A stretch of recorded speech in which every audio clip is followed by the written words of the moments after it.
نبی پاک نے حضرت عمر کو کچھ دیا تو عرض کی حضور مجھے ضرورت نہیں، تو نبی پاک نے فرمایا جو بن مانگے مل جائے نا وہ اللہ کی طرف سے ہوتا ہے، اسے رکھ لے۔ جب آپ کسی عالم کو، کسی صوفی کو، کسی کو دیتے ہیں تو اس کو سمجھ لیں میں کوئی ماحول نہیں بنا رہا اللہ کے فضل سے، میں کوئی ماحول، یہ باتیں کرتے ہوئے ڈر بھی بڑا لگتا ہے نا، لوگ جدھر مرضی بات کو لے جاتے ہیں، میں کوئی ماحول نہیں بنا رہا۔ اور اللہ کے فضل سے وہ جو میرے پیر بھائی ہیں نا، یہ جو ہوتے ہیں نا مرید اور شاگرد، ان کا درجہ اولاد کا ہوتا ہے، تو بچے سے تو بندہ حکمن بھی لے سکتا ہے نا، لیکن الحمدللہ تعالیٰ میرے پیر بھائی آپ کو ایسی کوئی بات نہیں کبھی بتائیں گے، اللہ کے فضل سے نہیں بتائیں گے۔ اس نے یہ مزاج نہیں دیا، اس نے یہ طبیعت نہیں دی، اس نے یہ رنگ نہیں دیا، یہ ذوق نہیں ہے ہمارا، ہمیں سکھایا نہیں گیا۔ تو ایسی کوئی بات نہیں، کوئی کو ماحول بنانا نہ سمجھے، اس کو کوئی بندہ ماحول بنانا نہ سمجھے، لیکن جو بات درست ہے وہ درست ہے۔ علماء کی، مشائخ کی، بزرگوں کی، جہاں جہاں آپ ہیں آپ وہاں ان کی خدمت کرنے کی کوشش کریں۔ اللہ کے بندے کو اللہ کا بندہ سمجھ کے جب خدمت کرو، ہو سکتا ہے کچھ لوگ ایسا بھی کام کریں جو بظاہر طبیعت کے مطابق نہ ہو، پر کہنا ہم اس رسول کے ماننے والے ہیں جو ہمیشہ دلوں کا سہارا بنا کرتے، جو ٹھنڈک پہنچایا کرتے۔ عزیز بھائی، ایک اور بات بھی آپ سے عرض کرنی ہے کہ جو غصہ ہوتا ہے نا انسان کی طبیعت میں، یہ غصہ نہ آنا بھی ایک بیماری ہے، غصہ آنا بھی چاہیے۔ وَغْلُظْ عَلَيْهِمْ، دین کے دشمنوں پر بندے کو غضبناک ہونا چاہیے۔ محبوب بھی غصہ کرتے ہیں۔ حضرت عائشہ صدیقہ رضی اللہ تعالیٰ عنہ فرماتی ہے اگر کوئی دین کی حدیں توڑتا تھا نا، شریعت کے تو حضور غصہ کرتے، یعنی کچھ لوگ کہتے ہیں فلانے کو غصہ آتا ہی نہیں، تو میں نے کہا یہ بھی بیماری ہے، اس کا بھی علاج ہونا چاہیے۔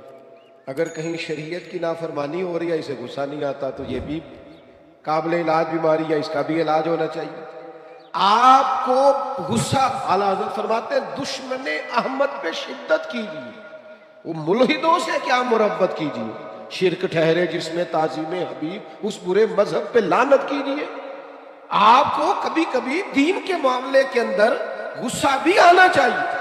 جس حدیث میں یہ لفظ موجود ہے نا اللہ کی رضا کے لیے محبت کرو، اس میں یہ بھی ہے کہ رب کی رضا کے لیے بغض بھی رکھو، غصہ بھی آنا چاہیے۔ لیکن ہمارا مسئلہ یہ ہے ہمیں دین کے دشمن پر غصہ نہیں آتا، وہاں تو انسانیت جاگتی ہے، ہمیں غصہ آتا ہے ذاتی دشمنوں سے، اور حضور کا اخلاق یہ ہے کہ ذاتی دشمن پر غصہ کرنا ہی نہیں، جو ذات کا دشمن ہے اس پر ناراضگی قطعاً نہیں کرنی، وہ ذات کا۔ حضرت عائشہ صدیقہ رضی اللہ تعالیٰ عنہ نے حد بیان کر دی، یہ لفظ بیان کر کے ایک اتنا بڑا اخلاق کا دائرہ کھینچ دیا ہمارے گرد کہ ہمیں اپنی زندگی میں اس اصول کو کبھی نہیں توڑنا۔ سیدہ عائشہ صدیقہ رضی اللہ تعالیٰ عنہ ارشاد فرماتی ہے نبی کریم صلی اللہ تعالیٰ علیہ وسلم نے کبھی اپنی ذات کے لیے کسی سے انتقام نہیں لیا، کبھی نہیں لیا، مسلم شریف میں موجود ہے۔ اور دوستوں کبھی نہیں لیا اپنی ذات کے لیے انتقام۔ میلاد منانے کے لیے تشریف لانے والوں، حضور کی محفل میلاد میں حاضر ہونے والوں، کتنے زیادہ جھگڑے ہیں اس وقت جو فقط ہماری ذاتیات کے جھگڑے ہیں، صرف اور صرف ہم اپنی ذات کا بت بنائے، معاذ اللہ لوگوں سے دور ہو گئے۔ کبھی اپنی ذات کے لیے حضور نے انتقام نہیں لیا، کبھی جلال آیا بھی تو حدود اللہ کے معاملے میں۔ آج کیوں نہ اپنے دل پر یہ ارادہ کریں، فیصلہ کریں کہ ذاتیات کے جھگڑے چھوڑ دیں گے ہم، جہاں ہمارا ذاتی معاملہ ہوگا وہاں ہم اپنی ذات کا بت چکنا چور کر دیں گے۔ اور پھر انسان کو غصہ آتا ہے یا نہ اپنے ماتحتوں پر، لوگ غصہ کرتے نہیں ملازمین پر، اور بعض ایسے نادان ہیں جو خواتین پر بھی غصہ کرتے ہیں، لیکن میرے محبوب کریم علیہ السلام کی یہ عادت صحیح کتب، صحیح احادیث میں حضور کا یہ اخلاق موجود ہے۔ محبوب نے اپنے دست مبارک سے نہ کبھی کسی غلام کو مارا، نہ کبھی کسی عورت پر ہاتھ اٹھایا۔ رسول اللہ صلی اللہ تعالیٰ علیہ وسلم نے یہ حد بندی بیان کی کہ آپ کو اپنی ذات کے لیے کبھی کسی سے انتقام نہیں لینا۔ یہ سوچ کبھی بنا کر تو دیکھیں، یہ قاعدہ قانون اپنی زندگی میں اس کا نفاذ تو کریں۔ ہر جگہ ذاتی جھگڑے، ذات کے معاملات ہم نے کھڑے کیے ہوئے ہیں۔ یہ کتنا مشہور واقعہ ہے طائف کا، لوگوں نے پتھر مارے، اور جب باقاعدہ فرشتے نے آ کے کہا یا رسول اللہ حکم کریں تو میں ان کو پیس کے نہ رکھ دوں، تو حضور نے کیا فرمایا؟ فرمایا یہ نہیں مانتے تو امید ہے ان کی نسلیں کلمہ پڑھ جائیں گی، ان کی پشتوں میں سے اللہ ایسے لوگ پیدا کرے گا جو شرک سے بچیں گے، اللہ کی توحید کا اعلان کرے۔ لہٰذا ہمیں ان کے بارے میں کوئی سخت انداز اختیار کرنا نہیں ہے۔ میرے دوستو، ایک اور بھی مسئلہ بن گیا ہمارے ہاں۔ میں بات سمیٹنے کی طرف آ رہا ہوں، پر آپ کا ذوق شوق دیکھ کے میری طبیعت بھی بڑھ رہی ہے کہ باتیں کچھ اور کروں آپ کے ساتھ۔ تھوڑا وہ کسی نے کہا تھا نا انکار کریں اج ساکی موسم بڑا سہانا، مستی دا اج می برسا دے پیاس دا نہیں ٹھکانا۔ تو کچھ میرا دل کر رہا ہے کہ کچھ درد دل کھول کے آپ کے سامنے رکھوں، جو چیزیں معاشرے میں محسوس کرتا ہوں ان احساسات میں سے کچھ باتیں آج آپ کے ساتھ کروں۔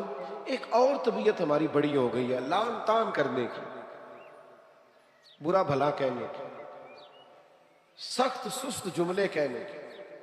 اب یقین کریں مذہبی سٹیج سے آج کل مذہبی سٹیج سے لفظ بیان کیے جا رہے ہوتے ہیں معاذ اللہ، اور اس طرح کی گفتگو کی جا رہی ہوتی ہے بازاری زبان میں کہ جو اس سٹیج کو زیب نہیں دے۔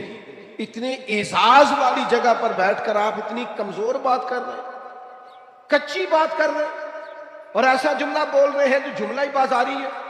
وہ جی فلانے نے کہا ہے تو میں اس کے جواب میں کہہ رہا ہوں، آپ اس کی سطح پہ اتر آئیں گے۔ وَإِذَا خَاطَبَهُمُ الْجَاهِلُونَ قَالُوا سَلَامًا، جاہلوں سے تو کبھی انسان کی گفتگو ہو تو انہیں سلام کیا جاتا ہے، ان کی سطح پر اتر کر بات نہیں کی جاتی، یہ طریقہ ہی درست نہیں ہے۔ میرے عزیز، حضرت انس بن مالک رضی اللہ تعالیٰ عنہ ارشاد فرماتے ہیں، جب ایک مقام پہ کہا گیا نا حضور علیہ السلام کو، صحابہ فرماتے ایک مقام پہ کہا گیا یا رسول اللہ آپ دعا کر دیں یہ تباہ ہو جائیں، حضور فرمانے لگے مجھے لعنت کرنے والا بنا کے نہیں بھیجا گیا، مجھے تو رحمت للعالمین بنا کر بھیجا گیا۔ تو جو بنا کر بھیجا گیا ہے، جو حضرت عیسیٰ علیہ السلام کو ایک شخص برا بھلا کہہ رہا تھا، آپ دعائیں دے رہے تھے۔ ایک صاحب نے کہا حضور وہ برا بھلا کہہ رہا ہے آپ دعائیں دے رہے، فرمانے لگے اس کے اندر جو ہے وہ باہر نکل رہا ہے اور میرے اندر جو ہے وہ باہر نکل رہا ہے، تو اب یہاں جس چیز کا سٹاک ہے وہی نکلے گا نا، اب کچھ لوگوں کے اندر جو بھرا ہوا وہی باہر آئے گا۔ حضرت انس بن مالک کا یہ فرمان، اللہ کرے امت یاد کرے۔ حضرت انس بن مالک ارشاد فرماتے ہیں نہ تو نبی پاک فحش گو تھے، کوئی ایسی بات نہ کرتے جو خلاف ادب ہوتی، نہ لعنت کرنے والے تھے، نہ آپ کا کلام اس طرح کا ہوتا تھا جس طرح کا عرب میں بد کلامی سے گفتگو کی جاتی تھی۔ فرماتے اگر کبھی حضور کو بڑا جلال بھی آتا تو اتنے لفظ فرماتے تھے اس کی پیشانی خاک آلود ہو۔ اس سے زیادہ کبھی میرے نبی کریم نے کوئی بات ارشاد، ناک خاک آلود ہو، پیشانی خاک آلود ہو، اس سے بڑھ کر کبھی کوئی جلال کا جملہ حضور کی زبان سے نہیں نکلا۔ آپ کی خدمت میں عرض کروں گا، آپ کا لہجہ اتنا میٹھا ہو، اتنا باوقار ہو، لفظ اتنے جچے تلے اور حسین ہو کہ آپ کو نعرہ لگا کے نہ کہنا پڑے غلام ہے رسول کے غلام ہے، بلکہ آپ کے لہجے سے اندازہ ہو کہ یہ کوئی عام نہیں ہے، یہ رسول اللہ کا غلام ہے۔ اس کا انداز بتاتا ہے نبی پاک کا غلام ہے، اس کے لفظ اور جملوں کی تاثیر بتاتی ہے یہ رسول اللہ صلی اللہ علیہ وسلم کا غلام ہے۔ یعنی آپ کہتے پھریں کہ میں بلبل خوش لہجہ گلزار نبی ہوں، میٹھی میری باتیں ہیں، میں نمک خار نبی ہوں، حضور کا نمک کھاتا ہوں، اس لیے